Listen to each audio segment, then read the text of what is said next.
And joining me now on Ukraine this week is Gary Tabach, former chief of staff at the NATO military liaison mission in Moscow. Mr. Tabach, thank you so much for being with us here today on Ukraine this week. Oh, I'm always happy to be on TVP. Thank you, Diana. All right, so I first want to begin with a statement here by Republican Congressman Joe Wilson and his deputy Democrat Steve Cohen. They addressed a letter to U.S. President Joe Biden saying, I quote, "We're writing to strongly urge your administration to grant Poland the authority to intercept and neutralize missiles over Ukraine, especially those that are threatening to violate Polish airspace." Now, of course, Polish Foreign Minister Radosław Sikorski recently submitted a request in this regard, and we believe that providing this capability is a necessary step in defending NATO territory and securing one of our most important allies. Now, and of course, Minister Sikorski said that it's nice to have both the Democrats and Republicans support this Polish proposal. Now, sir, my question to you is, why has this appeal been made now, one might say, right on the eve of the U.S. presidential election? Well, I'm not sure. I think Minister Sikorski would know better why it's done now, but it's not. To me, personally, it's not surprising because I've been, of course, watching and following what is going on there from the very beginning. And from the very first days of the war, when our ships were taken out of the Black Sea, when our embassy was taken out of Ukraine, when President Biden said if it's going to be not such a big incursion or invasion, it's not so bad, but if it's a large one, then yeah, it's not good. And when Poland was the first country, firstly, to absorb like 10 million refugees that were running away from the war, women and children, and Poland was the first country that offered MiGs to transfer MiGs to Ukraine so they could close their skies, that they could repel the Russian aggression. Our government, our administration said no and told Poland not to do that. So it's been, then there was a Ленд Лиз, and then there were many, many other things. And it's not only politics, I think, that's involved here. It's got to be some kind of humanitarian involvement in it. It's got to be, we have to be responsible. They're killing children and women.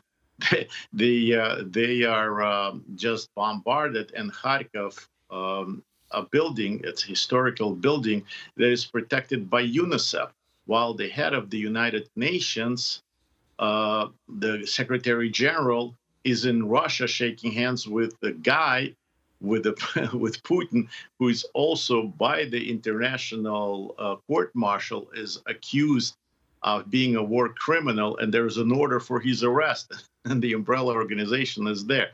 So this is a little bit bizarre to begin with, and I think it's irresponsible for the West to do it, except Ukraine, except Poland. Poland, I don't think it's just now that they come out with it, and the Minister Sikorski is saying it just now on time. I think it's been happening.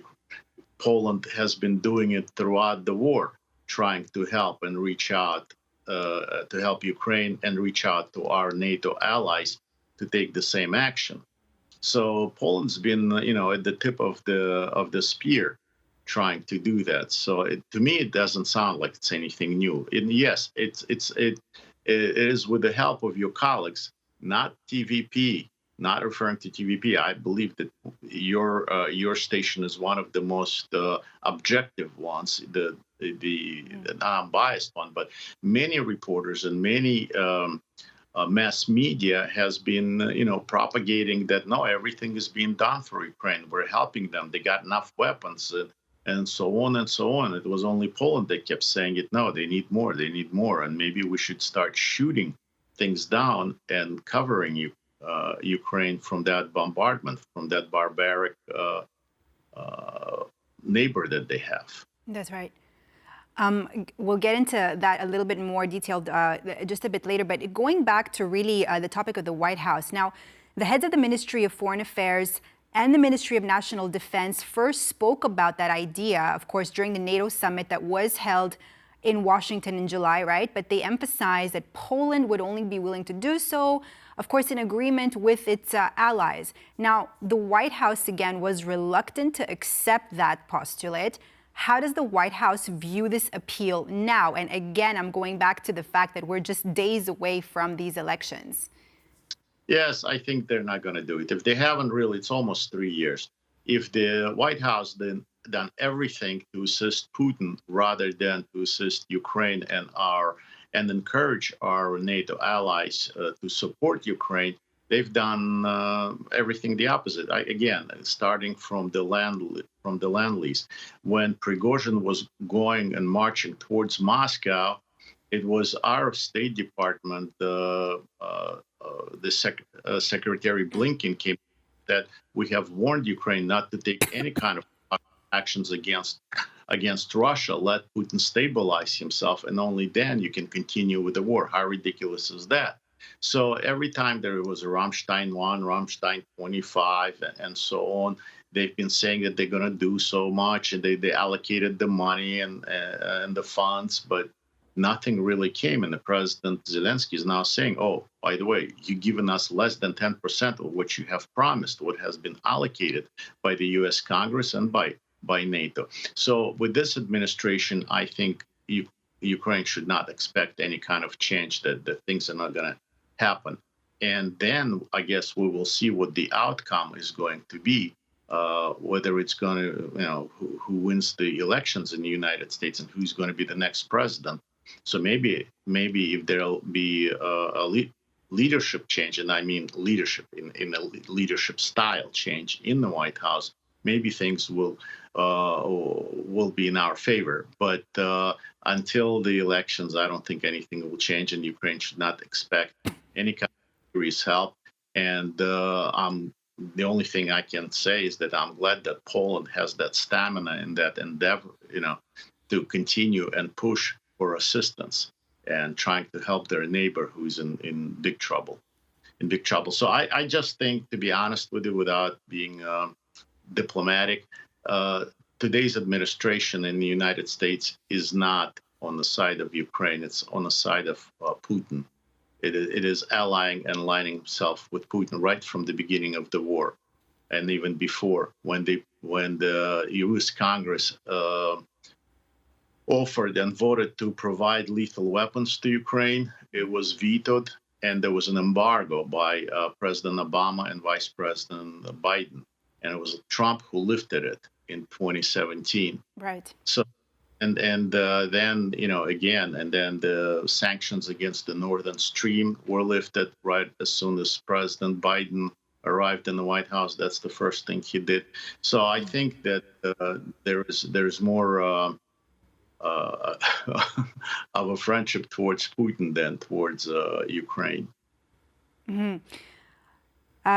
Mr. Tabach, let me ask you this now. So according to both these congressmen we're still talking about now, another thing they said is that enabling Poland, let's talk about the interception of missiles here. So they said in order to intercept missiles over Ukraine would not constitute an offensive act, but rather a key step in ensuring the security of NATO's eastern flank. Now, this action would strengthen NATO's deterrent posture while demonstrating, of course, that our collective determination to defend the alliance from further Russian aggression. Now, this seems to be a major point of contention as Ukraine's President Zelensky believes that Poland should protect, for example, gas storage facilities in eastern Ukraine, right, which NATO considers to be engaging NATO country into war. Now, what could be the consensus on this issue? Well, then again, the consensus, I'm a military man.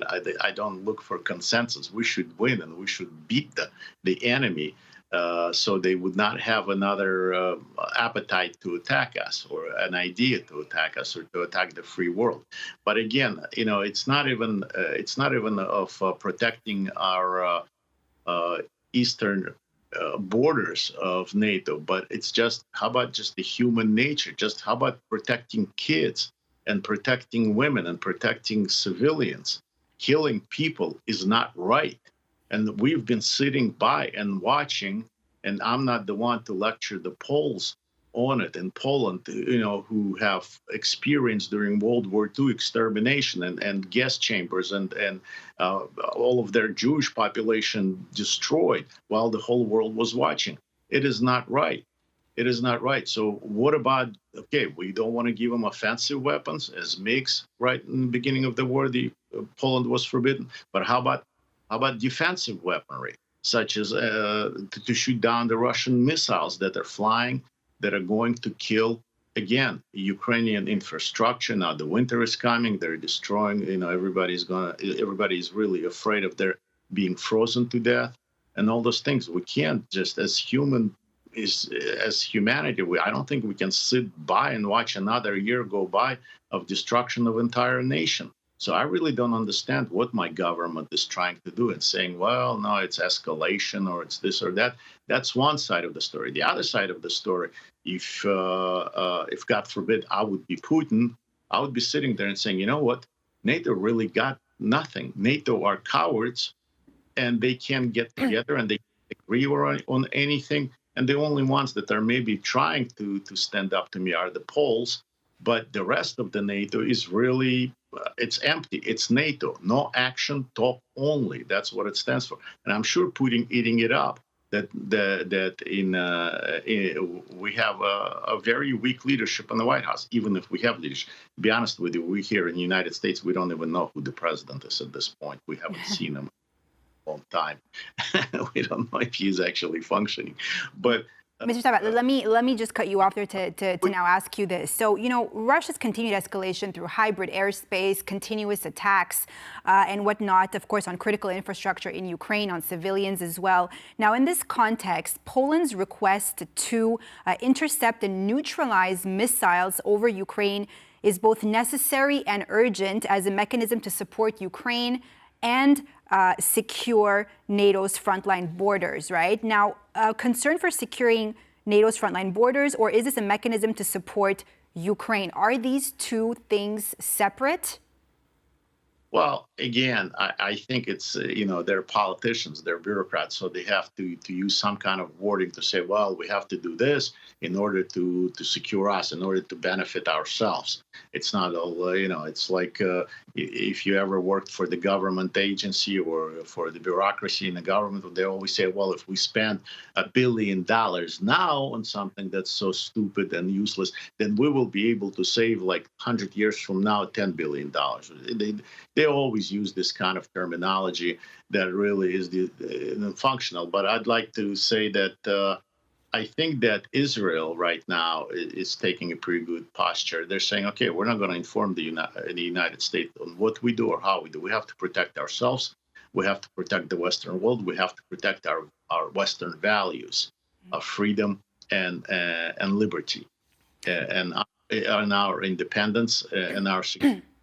I think that right now Poland is kind of is leaning towards that way and saying, you know what, maybe we should just stop cooperating with the United States. And there are probably many other countries that are saying maybe the United States cannot tell us and dictate us what to do. It is our security. And it appears that the United States government and president administration is not doing anything about it. They're actually playing. And we will see, and of course, we will see how this situation will unfold, given the fact that in a few days, things might change, right, in the White House. Gary Tabach, former chief of staff at the NATO military liaison mission in Moscow, thank you so much for being with us here on Ukraine This Week on TVP World. Thank you for all your input. Thank you for inviting me.